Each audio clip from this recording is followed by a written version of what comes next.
In this video, we're going to be looking at what really happened to Elisa Lam. On January 2013, Elisa Lam, a 21-year-old student from Vancouver, Canada, was getting ready for what would be her final day alive. She had been traveling around California for a few months and she arrived in LA on January. She checked into the Cecil Hotel in downtown LA and didn't know it was one of the most infamous hotels in America. It had a history of housing serial killers, cult members, and people who just wanted to disappear. It was also known as the Killer Hotel. After checking into her room on the 14th floor, she made some phone calls back home to her family and then went out for the day. Surveillance cameras caught her entering an elevator. But when the doors opened on the 19th floor, she was the only person inside. There was no one else with her, and she shouldn't have been alone because the hotel was fully booked. When she stepped out of the elevator, she wandered down the 19th floor hallway until she disappeared around a corner. This was the last time anyone saw her alive. For the next 3 days, her family tried calling her, but she never answered. So they contacted the police and reported her missing. Officers searched her room and found nothing unusual except for her passport, which was missing. The news quickly picked up on the story and started publishing articles about the missing Canadian student. After 2 days, the FBI issued an official statement saying that they were investigating her disappearance, but they didn't seem to be taking it very seriously. They called it suspicious, but didn't say why. And, after a week, they stopped searching for her altogether. Her family wasn't going to take no for an answer, so they hired a private investigator. While reviewing the security tapes, he noticed something strange about the elevator footage. In it, Elisa was making some strange gestures like holding her hands behind her back and pressing random buttons. He released the footage to the public, and the internet did what it does best. We created hundreds of conspiracy theories about what it all meant. Some said she was covering up a tattoo or holding a weapon. Others said she was trying to contact someone by Morse code. The most popular theory was that she was playing a game on the elevator, but things got weird when she pressed the buttons. When she reached the 4th floor, she exited the elevator, then immediately pressed the call button to go back up. That was strange. No one goes to the 4th floor just to go back up. She must have been hiding something. As the investigation continued, more and more theories popped up. Some people thought that the police were involved in a cover-up. Others believed that she had been taken by aliens. But none of these theories could explain how she ended up on the 19th floor. The building didn't even have an automatic people mover like other hotels. So, how did she get there? Elisa's brother, who was visiting LA from Canada, started his own investigation. He learned that another guest had reported seeing a man matching the description of a suspect in the area around the time of Elisa's disappearance. The police had apparently questioned this man, but for some reason they hadn't told the family about it. The brother confronted the man and asked him if he had seen his sister, but the guy just laughed in his face. 2 weeks after she disappeared, the hotel owner finally released the elevator footage.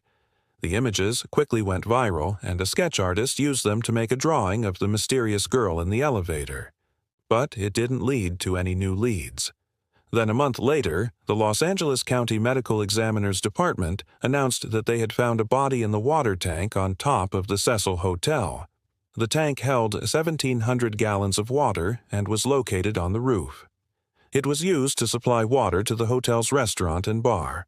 At first, the police tried to keep the news from spreading, but someone leaked it to the press and soon the whole world knew that the body in the water tank was Elisa Lam. She had drowned, but it was unclear how she got into the tank. The investigators searched everywhere but couldn't find any signs of forced entry. How could she have climbed up there without anyone noticing? And if she had done that, why did she jump into the water? Did she know the police were onto her? Had she been hiding on the roof the entire time? Or did somebody kill her and dump her body in the tank? But those questions didn't really matter because the police had already solved the case. According to them, Elisa had simply suffered a psychotic break, climbed up to the roof, and accidentally fell into the water. They seemed pretty convinced that this was the truth, but they couldn't explain why she was acting so strangely in the elevator. Even her own brother believed that there was more to the story. He pointed out that she was a high-achieving honors student with no history of mental illness. If she had been mentally unstable, why hadn't her roommates or family noticed? Regardless of whether she had jumped into the water or been pushed, the police still had a mystery on their hands. How did she get up there? They went back to the security tapes and noticed something they hadn't seen before. As Elisa walked down the 19th floor, a man walked past the camera and out of sight. He was staying at the hotel and had been uncooperative during the initial investigation. But now the police had a reason to question him again. They asked him if he remembered seeing anything unusual on the 19th floor, and he admitted that he had seen the victim arguing with an unknown man. It was a breakthrough in the case, but the police didn't know it yet. They continued to investigate the man, but it turned out he wasn't involved in any way. Then a woman came forward and said that she had been in an elevator with Elisa on the day she disappeared. She said they were alone in the elevator and suddenly the lights went out. When they came back on, Elisa was gone. Now, this is where things get really interesting. You see, the elevator in question didn't have any doors. It was old and broken. It was supposed to be blocked off with caution tape, but somehow Elisa and the other woman got inside. We don't know if the staff forgot to put up the tape or if someone deliberately allowed them in, but whatever the reason, they should have never been in there. The hotel management company had been fined multiple times for not fixing the broken elevator, but they ignored the law and kept it in operation. Now, we don't know if this is a coincidence, but the elevator shaft was exactly the same width as the water tank on the roof. Could it be possible that the water tank was originally intended as a secret passageway between the elevator and the roof? Was it used for nefarious purposes? We may never know. After hearing the new details, the police began searching the water tank again. This time they found traces of Elisa's DNA which proved that she had been there.